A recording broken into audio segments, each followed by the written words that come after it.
Goedenavond, welkom terug. Tijd voor Zeeland de Week, het nieuwsoverzicht van deze afgelopen week. Met natuurlijk het stikstofprotest in Stroe en 50-plussers overspoelen de Zeeuwse woningmarkt. Maar er gebeurde natuurlijk nog meer. De provincie Zeeland gaat vooralsnog nog niet akkoord met de ingrijpende stikstofplannen en de stikstofdoelenkaart van het kabinet, waarbij de uitstoot op sommige plekken met 95% terug moet. Dat staat in een brief van het dagelijks provinciebestuur aan de politieke partijen in Provinciale Staten van Zeeland. De plannen van het kabinet zijn onduidelijk en niet uitvoerbaar, schrijven gedeputeerden.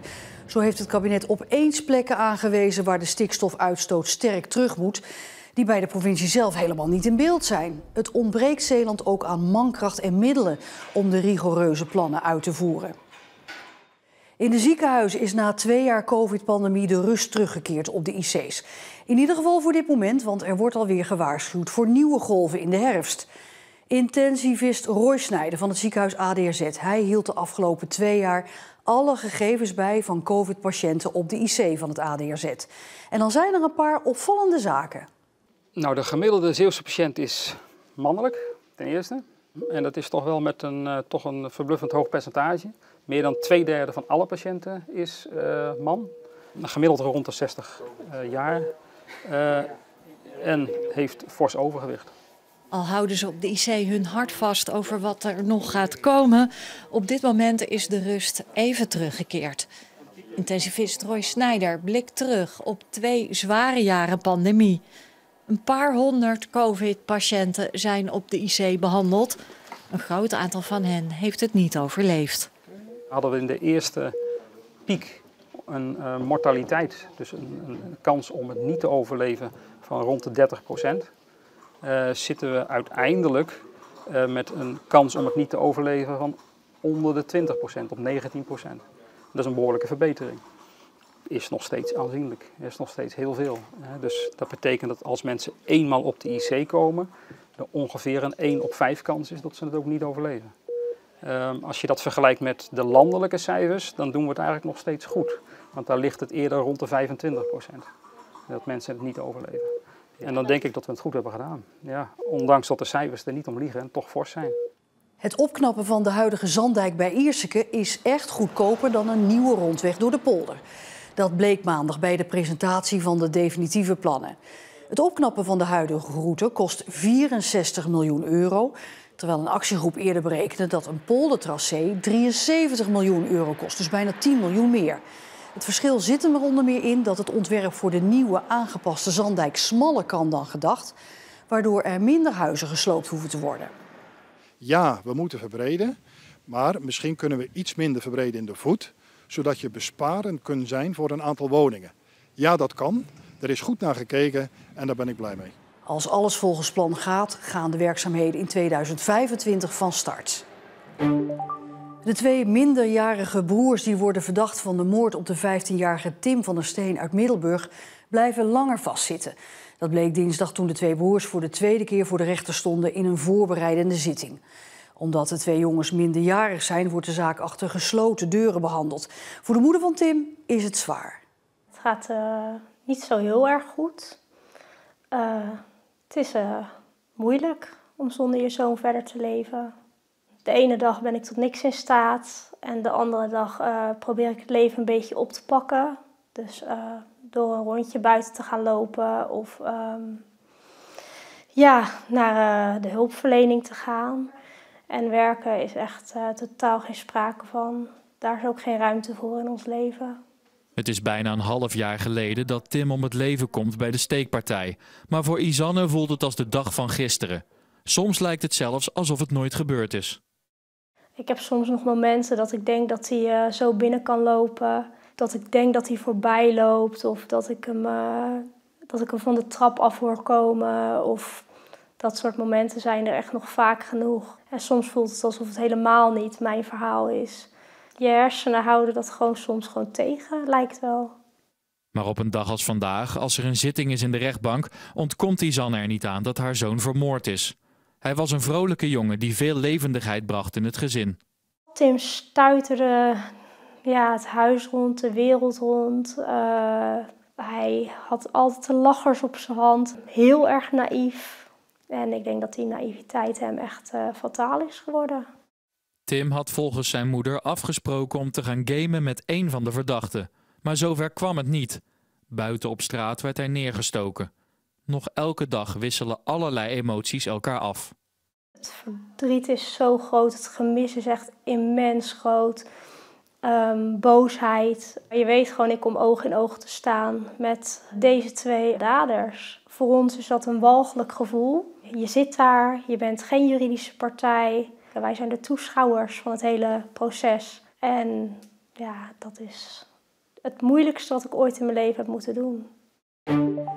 Naar schatting 500 Zeeuwse boeren vertrokken woensdagmorgen vroeg naar het Gelderse Stroe om samen met andere boeren te demonstreren tegen de stikstofplannen van het kabinet. Om de stikstofuitstoot terug te dringen moeten veel boeren aanpassingen doen of moeten ze mogelijk zelfs stoppen. Boeren hebben het gevoel dat ze onevenredig hard worden gestraft. De eerste trekkers werden vanmorgen rond 1 uur al gestart om richting Gelderland te rijden. De groepen vanuit de verschillende Zeeuwse regio's kwamen uiteindelijk grotendeels samen op de snelweg A58. En dat was opvallend omdat de politie vooraf had aangekondigd dat dat niet mocht.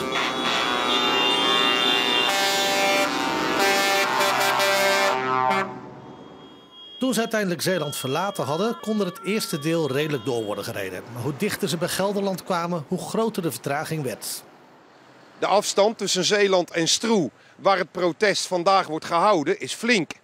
Het is inmiddels 12 uur geweest. De manifestatie is al van start gegaan. Maar de meeste Zeeuwse actievoerders zijn nog onderweg. Ja, het duurt lang, maar we kunnen wachten. We hebben de tijd. Ja, we zien wel wat het wordt. Ik weet niet hoe lang het nog gaat duren. Nee.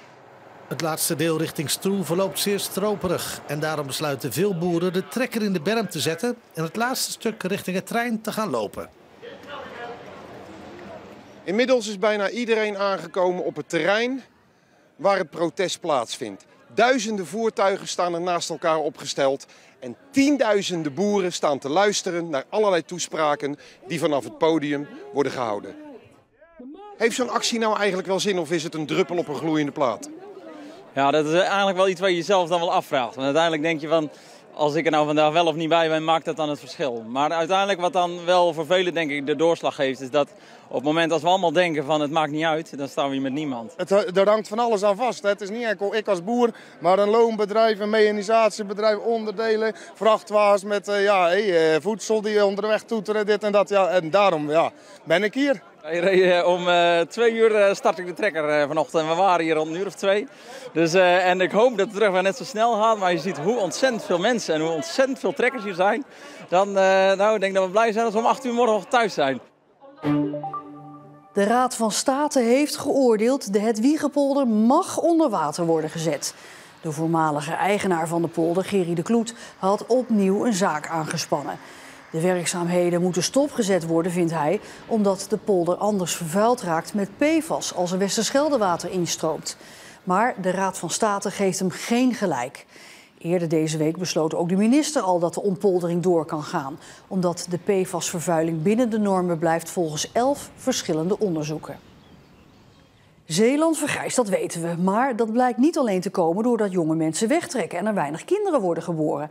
Het komt ook omdat hier veel 50-plussers komen wonen, vooral uit Zuid-Holland. Omroep Zeeland deed er onderzoek naar, samen met de NOS en andere regionale omroepen.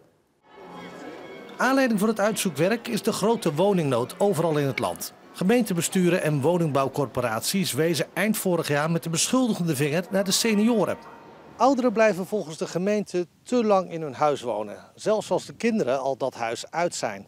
En om de woningnood op te lossen zou er volgens experts voor die groep extra gebouwd moeten worden.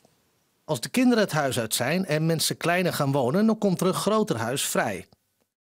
Daar gaan dan waarschijnlijk iets jongere mensen in wonen, omdat het bijvoorbeeld een vrijstaande woning is. Het huis dat achtergelaten wordt, wordt ook weer ingevuld door iemand die bijvoorbeeld in een rijtjeshuis woonde. Becijferd is dat op die manier 1 nieuwe seniorenwoning tot wel 5 verhuisbewegingen kan leiden. Nou, de senioren kan je natuurlijk niet gaan dwingen natuurlijk. Dat zou toch iets gemeens zijn wat er gaat. Het is wel zo, als ouderen doorstromen, dan zullen er woningen vrijkomen voor jongere mensen natuurlijk. Of voor een andere doelgroep. Omroep Zeeland heeft samen met de NOS en de andere regionale omroepen onderzocht welke Zeeuwse gemeenten het meest in trek zijn met mensen van 50 jaar en ouder. Het gaat om de jaren 2017 tot 2020. En daarin zien we een forse groei in de gemeente Schouwen-Duiveland. 415 personen. En zelfs als dat stellen zijn, betekent het nog ongeveer 200 woningen. Ook Vlissingen, Goes en Terneuzen groeiden flink dankzij de 50-plussers. Schouwen-Duiveland of Zeeland is natuurlijk heel mooi om te wonen. Mensen zoeken toch meer rust. De mensen van 50 plus hebben een druk leven achter de rug. En willen daarom denk ik graag hier naar de mooie omgeving, de natuur. De verhuizers komen vooral uit Zuid-Holland en Vlaanderen. Die zien we zeker in ons bedrijf. Als we een nieuwe woning in ons aanbod krijgen, is vaak 80% van de kijkers die komt uit de Randstad, Rotterdam, Drechtstedengebied en soms zelfs uit Utrecht. Ja. Er is ook gekeken naar de verhuizingen binnen Zeeland. De meeste daarvan gaan tussen Vlissingen en Middelburg. Er verhuisden 415 Middelburgers naar Vlissingen en 350 de andere kant op. En ook Goes is populair. Die stad trekt vooral ouderen uit de gemeenten Capelle en Bosselen. De laatste grote groeier, Terneuzen, moet het niet hebben van Zeeuwse ouderen. Hier zijn het vooral Belgen die op een latere leeftijd een leuke woning zoeken. De gemeente Rijmerswaal heeft als laatste Zeeuwse gemeente een college gevormd. Er komen 4 wethouders, 2 van de SGP en 2 van Leefbaar Rijmerswaal. Een eerdere coalitievorming strandde begin deze maand toen de Partij van de Arbeid opstapte. Vanwege een zin in het coalitieakkoord over genderneutraliteit. We gaan niet mee in de trend om alle inwoners genderneutraal te benaderen. Deze zin zorgde er 3 weken geleden voor dat de PvdA uit de coalitie stapte. En vandaag, tijdens de presentatie van het nieuwe college van Rijmerswaal, bleek dat de zin, die het initiatief is van de SGP, nog steeds in het coalitieakkoord staat. Wij hebben hier respect voor iedereen. En ik denk dat dat zinnetje gewoon veel te groot gemaakt wordt. Als het dan toch niet zo groot is, er was heel veel kritiek op, schrap het dan gewoon. Ja, maar bedoel, we moeten ook een beetje nuchter zijn met z'n allen. LHBTI-belangengroeperingen in Zeeland, zoals het COC, vinden de zin schandalig en niet respectvol. Maar voor Leefbaar Rijmerswaal is de zin blijkbaar geen reden om niet samen te werken met de SGP. Nee, in die zin staat helemaal niks mis mee. Er staat precies in wat wij als gemeente willen. Als er niks in staat wat schadelijk is voor wie dan ook, dan denk ik ook niet dat hij eruit hoeft. Het nieuwe college in Rijmerswaal krijgt 4 wethouders. 2 voor de SGP en 2 voor Leefbaar, van wie 1 in deeltijd werkt. Alleen de namen van Maarten Bot en Nico van der Roest zijn nu bekend. De andere 2 namen komen volgende week. Wordt u de derde? Ik word niet de derde. Zeker niet, want ik begreep wel dat er een ambitie was van uw kant. Er was een ambitie, dat klopt. Maar ik heb afspraken gemaakt om het niet te doen. Het coalitieakkoord lijkt veel op het eerste akkoord met de PvdA. Alleen staat er nu in dat de subsidie voor het podium Rijmerswaal wordt afgebouwd. We zijn er ook van overtuigd dat zo'n instelling ook zichzelf moet kunnen bedruipen. En ja, als mensen daar naartoe willen, prima. Net als allerlei andere verenigingen enzovoorts die zichzelf ook bedruipen, moeten zij dat ook kunnen. Op 12 juli moet het nieuwe college worden beëdigd. En waarom moeilijk doen als het makkelijk kan? Ouderenverzorgster Guadeloupe Kolen uit Middelburg kreeg deze week veel reacties nadat ze in onze reportage vertelde dat ze tijdens nachtdiensten een duster en sloffen aantrekt met een reden. Tijdens een van mijn eerste nachtdiensten alarmeerde een mevrouw midden in de nacht. Ze kon niet meer slapen en ze vroeg aan mij hoe laat het is, maar ze geloofde niet dat het midden in de nacht was en ze had heel veel moeite om in slaap te vallen. Maar ja, op een bepaald moment ging ik bij haar een randje van bed zitten en een praatje maken. En ze zei tegen mij, goh, ik word altijd vrolijk van je schoenen. Omdat ik altijd gekleurde schoenen draag in de zorg. En toen dacht ik, ja, als ik in plaats van de schoenen draag ik een kamerjas en pantoffels alsof ik ook in bed lig. Dan kan ik misschien mevrouw helpen om beter onderscheiden tussen dag en nacht te doen. Guadeloupe is enkele jaren geleden vanuit Sevilla naar Zeeland gekomen. Ze volgde hier de opleiding verzorgende en gebruikte het idee voor een van haar laatste opdrachten van haar studie. En het werkt, blijkt uit de praktijk. Het is wie bent u? Wie ben ik? Spaanse zuster. Spaanse zuster. Wel rustig, hè? Is het midden in de nacht? Ja. En werkelijk iedereen zegt tegen mij wat. De ene zegt, oh, heb ik jou wakker gemaakt? Die andere zegt, oh, ga je maar ook lekker slapen, meisje?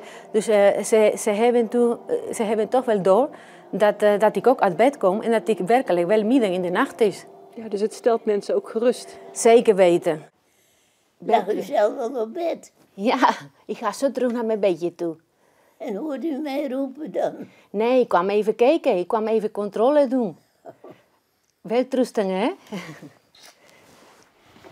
Guadeloupe merkt dat het mensen zo rustig maakt en dat er minder kalmeringspillen nodig zijn. Ervaring is dat sommige bewoners hebben minder medicatie nodig in de nacht. Want dan gaan ze wel rustig slapen, dan worden ze minder onrustig. En dat is wel mooi meegenomen. Echt de moeite waard om dat te experimenteren, want het werkt wel. Tenminste, het is wel in deze afdeling wel het geval. Ga maar verder slapen, hoor. Het is midden in de nacht, dus je kan nog verder slapen. Je mag nog een poosje liggen, hoor. Zou u daarom ook aanraden aan uw collega's die ook nachtdiensten Zeker draait? weten. Ik hoop dat mijn collega's van Zorgstroom mijn voorbeeld gaan nemen. En dat ze gewoon dat gaan doen. Want het is echt de moeite waard. Het heeft ook voldoening als je ziet dat jouw cliënten lekker rustig kunnen slapen. En dat ze gewoon een goede nacht hebben. En dat was het Zeeuwse nieuws van de afgelopen week. Zometeen weer het laatste nieuws van deze zaterdag. Nog een hele fijne avond en graag tot morgen.